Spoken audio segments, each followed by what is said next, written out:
Another feature that we have that's brand new with this is that you can change your username if you need to or desire to. So you can select that particular button. And again, you're going to have to confirm your user identity.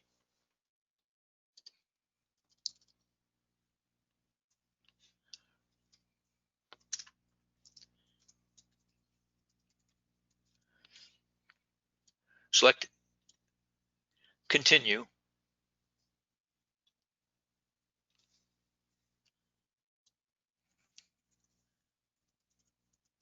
Make sure that I have a correct password in here.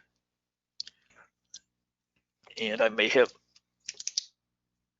let me change this character right here. I may have entered the wrong username in. Now we can create that new username.